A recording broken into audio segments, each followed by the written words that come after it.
विधानापासून ते राजकारणापर्यंत प्रत्येक घडामोडीवर बारीक नजर ठेवणारा तुमचा हक्काचा लोकल न्यूज प्लॅटफॉर्म ठाणे दर्पण, ठाण्याचं खरं प्रतिबिंब। गेल्या काही दिवसांपासून ठाणे विधान परिषदेच्या उमेदवारीवरून सुरू असलेल्या चर्चेचा अखेर पूर्णविराम मिळाला आहे। शिवसेना शिंदे गटाकडून उपनेते रवींद्र फाटक यांना अधिकृत उमेदवारी मिळाल्याचे सूत्रांनी सांगितले। आज रवींद्र फाटक यांनी उमेदवारी अर्ज दाखल केला आहे। ठाणे पालघर स्थानिक स्वराज्य संस्था मतदारसंघाची घोषणा झाल्यानंतर महायुतीतील भाजप आणि शिंदे गटामध्ये वाद उफाळून आला होता। या मतदारसंघावर भाजपने दावा करण्यास सुरुवात केली होती। भाजपकडे 444 मतांचे संख्याबळ आहे, तर शिंदे गटाकडे 346 मते आहेत। या निवडणुकीत बहुजन विकास आघाडी किंग मेकरच्या भूमिकेत असल्याने महायुतीकडून क्षितिज ठाकूर यांना उमेदवारी मिळणार असल्याची चर्चा रंगली होती। परंतु शिंदे यांना हा मतदारसंघ सुटल्याने रवींद्र फाटक यांना शिंदे गटाकडून अधिकृत उमेदवारी मिळाली आहे। यापूर्वी देखील रवींद्र फाटक हे आमदार म्हणून या परिषदेवर निवडून आले होते। उमेदवारी मिळाल्याचे कळताच फाटक यांनी टेंबीनाका येथे शिवसेनेचे दिवंगत नेते आनंद दिघे यांच्या आनंद आश्रमात जाऊन पदाधिकाऱ्यांची भेट घेतली। तसेच शिवसेनेचे मुख्य नेते व उपमुख्यमंत्री एकनाथ शिंदे यांच्या समवेत रवींद्र फाटक यांनी धर्मवीर आनंद दिघे साहेबांचे आशीर्वाद घेऊन जोरदार शक्ती प्रदर्शन करत उपमुख्यमंत्री एकनाथ शिंदे यांच्या उपस्थितीत आपला ठाणे विधान परिषदेचा उमेदवारी अर्ज दाखल केला आहे। ठाण्याच्या वर्तकनगर परिसरात वाद सोडवण्यासाठी गेलेल्या तरुणाची भर रस्त्यात निर्गुण हत्या करण्यात आल्याचा प्रकार काल उघडकीस आलाय। विष्णू नायर असे मृत तरुणाचे नाव असून या प्रकरणी 7 जणांविरोधात गुन्हा दाखल झालाय।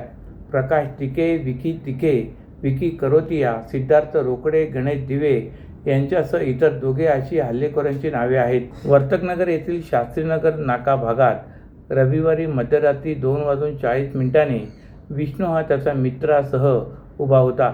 त्याचवेळी विष्णू याच्या मित्राचे प्रकाश तिके याच्यासोबत वाद झाले। विष्णू हा वाद सोडवण्यासाठी गेला असता प्रकाशाने त्याला शिवीगाळ करत एरियाचा भाई असून आमची दादागिरी येथे चालते असे म्हटलं। त्यानंतर प्रकाशाने त्याच्याकडील चाकू काढला व प्रकाश आणि त्याचा भाऊ विकी या दोघांनी विष्णू यांच्या दिशेने धाव घेतली।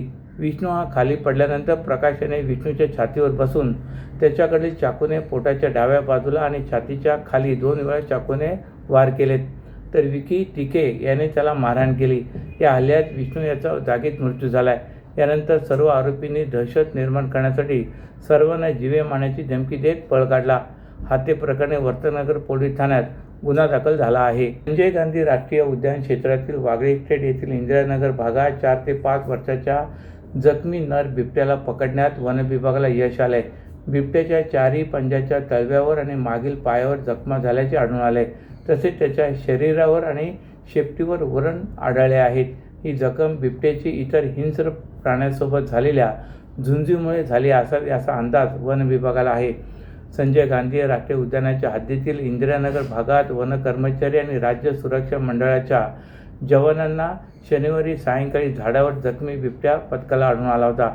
याबाबतची माहिती अधिकाऱ्यांना मिळाल्यानंतर वन विभागाचे अधिकारी, कर्मचारी तसेच WWA आणि रॉ या प्राणीप्रेमी संघटनेचे स्वयंसेवक घटनास्थळी पाहणीसाठी गेले। त्यांनी बिबट्याचे निरीक्षण केले असता त्यांच्या हालचाली व्यवस्थित नसल्याचे आढळले। तसे रात्रीची वेळ असल्याने बिबट्याला पकडणे शक्य नव्हते। काल सकाळी 6 वाजता पथकाने पुन्हा शोध मोहीम सुरू केली। त्यावेळी बिबट्या रात्रीच्या ठिकाणापासून 70 ते 80 मीटर अंतरावर झाडीत पडल्याचे दिसले। बिबट्या जखमी आणि अशक्त असल्याने त्या जाळीत पकडणे शक्य नव्हते।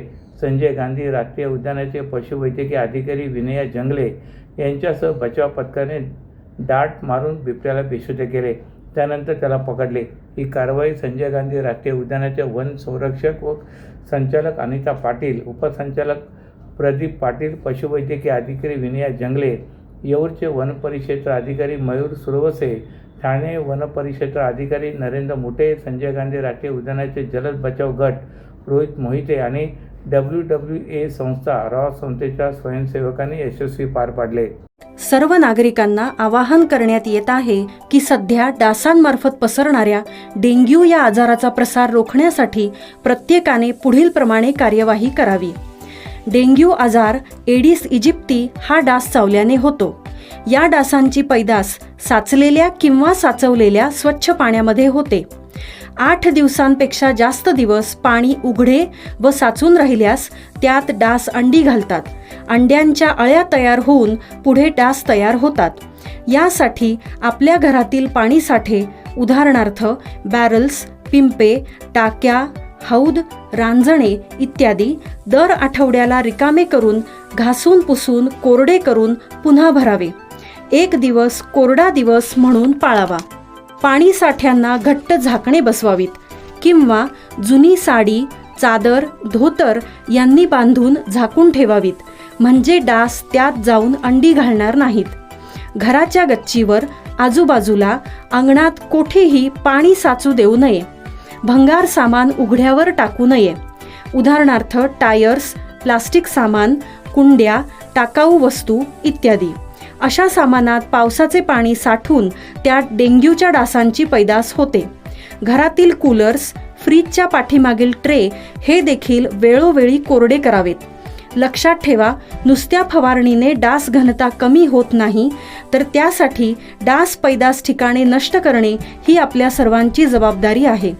कोणताही ताप अंगावर न काढता जवळच्या शासकीय रुग्णालयात मोफत औषधोपचार घ्या. अशा प्रकारे नागरिकांनी सहकार्य केल्यास डेंग्यूचा प्रसार रोखणे सहज शक्य आहे. तुमच्या व्यवसायासाठी खेळते भांडवल, क्षमता विस्तार, आधुनिकीकरण आणि यंत्रसामग्री खरेदीसाठी विश्वसनीय ओव्हरड्राफ्ट सुविधा, कर्ज मर्यादा 7 कोटींपर्यंत, जलद मंजुरी, 120 महिन्यांचा परतफेडीचा कालावधी, TJSB ODS drop against property, TJSB सहकारी बँक लिमिटेड, भरोसे का बँक, भविष्य का बँक. तुमच्या व्यवसायासाठी खेळते भांडवल, क्षमता विस्तार, आधुनिकीकरण आणि यंत्रसामग्री खरेदीसाठी विश्वसनीय ओव्हरड्राफ्ट सुविधा, कर्ज मर्यादा 7 कोटींपर्यंत, जलद मंजुरी, 120 महिन्यांचा परतफेडीचा कालावधी, TJSB ODS drop against property, TJSB सहकारी बँक लिमिटेड, भरोसे का बँक, भविष्य का बँक. तुमच्या व्यवसायासाठी खेळते भांडवल, क्षमता विस्तार, आधुनिकीकरण आणि यंत्रसामग्री खरेदीसाठी विश्वसनीय ओव्हरड्राफ्ट सुविधा, कर्ज मर्यादा 7 कोटींपर्यंत, जलद मंजुरी, 120 महिन्यांचा परतफेडीचा कालावधी, TJSB ODS drop against property, TJSB सहकारी बँक लिमिटेड, भरोसे का बँक, भविष्य का बँक. ठाण्याच्या वागळेशेठ भागातील किसननगर परिसरात 40 ते 50 वर्ष जुन्या तळाधिक 2 मजली इमारतीच्या सज्जाचा भाग कोसळल्याची घटना शनिवारी रात्री उघडकीस आली. या घटनेनंतर सुरक्षेच्या दृष्टीने इमारत तात्पुरत्या स्वरूपात पूर्णतः रिकामी करण्यात आली असून इमारतीमध्ये रहिवाशांची राहण्याची सोय त्यांनी त्यांच्या नातेवाईकांकडे केले. किसननगर क्रमांक 3 येथे सुयोग निवास अपार्टमेंट ही तळाधिक 2 मजली इमारत आहे.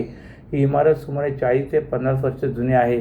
शनिवारी रात्री 11:15 वाजण्याच्या सुमारास इमारतीच्या पहिल्या मजल्यावरील सज्जाचा भाग कोसळला, तसे उर्वरित भाग देखील धोकादायक स्थितीत झाला होता. घटनेची माहिती नगरसेवक योगेश जानकर यांनी ठाणे महापालिकेला दिल्यानंतर महापालिकेचे वागळेशेठ प्रभाग समितीचे सहाय्यक आयुक्त गणेश चौधरी, अग्निशमन दलाचे उपस्थानिक अधिकारी जयदीप कदम, आपत्ती व्यवस्थापन विभागाचे कर्मचारी, श्रीनगर पोलीस ठाण्याचे कर्मचारी आणि महावितरणाचे कर्मचारी घटनास्थळी दाखल झाले. इमारत EC2B या प्रवर्गामध्ये येत आहे. इमारतीमध्ये एकूण 5 सदनिका असून अंदाजे 20 ते 25 रहिवासी राहत होते. सुरक्षेच्या दृष्टीने सदरची इमारत तात्पुरत्या स्वरूपात पूर्णतः रिकामी करण्यात आली असून इमारतीमध्ये रहिवाशांची राहण्याची सोय त्यांनी त्यांच्या नातेवाईकांकडे केले. पहिल्या मजल्यावरील धोकादायक सज्जाचा काही भाग अग्निशमन दलाचे जवान व आपत्ती व्यवस्थापन कक्षाचे कर्मचारी यांनी काढून बाजूला केला. पुढील कार्यवाही वागळे प्रभाग समिती व बांधकाम विभाग यांच्याकडून सुरू आहे. ठाणे शहरातील पश्चिमेकडील भागात अंतर्गत वर्तुळाकार मेट्रोच्या कामांना सुरुवात झाली, परंतु या प्रकल्पास ठाण्यातील काही नागरिकांनी विरोध दर्शवण्यास सुरुवात केली. शनिवारी citizen for sustainable transport Thane या संघटनेने आणि काही रहिवाशांनी पत्रकार परिषद घेऊन अंतर्गत मेट्रो प्रकल्पातील आराखड्याबाबत गंभीर मुद्दे उपस्थित केलेत. तसेच हा प्रकल्प ठाणेकरांवर लादला जात असल्याचे म्हटले. या प्रकल्पामुळे ठाणे रेल्वे स्थानक परिसर, पर्यावरण गंभीर आणि शहराच्या रचनेवर परिणाम होणार असून हा प्रकल्प पांढरा हत्ती ठरण्याची शक्यता व्यक्त केली जाते. वसंत विहार येथील ईडन वुड्स या गृहसंकुलातील क्लब हाऊसमध्ये शनिवारी citizen for sustainable transport Thane या संघटनेने पत्रकार परिषद आयोजित केली होती. यावेळी नगररचनाकार, लेखिका आणि वास्तुविशारद सुलक्षणा महाजन, वकील हेमा रमानी, पर्यावरण तज्ज्ञ डॉक्टर नागेश टेकाळे तसेच ठाण्यातील काही रहिवासी उपस्थित होते. सिटीझन फॉर सस्टेनेबल ट्रान्सपोर्ट यांनी मागील 2 महिन्यापासून अंतर्गत वर्तुळाकार मेट्रो संदर्भात अभ्यास केला होता. त्याचे सादरीकरण त्यांनी देखील सादर केले. ठाणे शहरातील पश्चिमेकडे 29 किलोमीटर लांबीचे अंतर्गत वर्तुळाकार मेट्रो प्रकल्प आखला जातोय. या प्रकल्पात 26 किलोमीटर उन्नत तसेच 3 किलोमीटर भूमिगत मार्गिका आहे. 12,200 कोटी रुपयांच्या या प्रकल्पाविषयी पर्यावरण तज्ज्ञांनी तसेच काही संस्थांनी अनेक प्रश्न उपस्थित केलेत.